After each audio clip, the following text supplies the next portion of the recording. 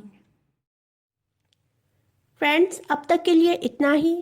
انشاءاللہ اگلی ویڈیو میں ایک اور نئے موضوع کے ساتھ ملاقات ہوگی۔ تب تک کے لیے اللہ حافظ۔ ویڈیو پسند آئی ہو تو لائک کریں، چینل کو سبسکرائب کریں اور بیل آئیکن کو ضرور کلک کر دیں۔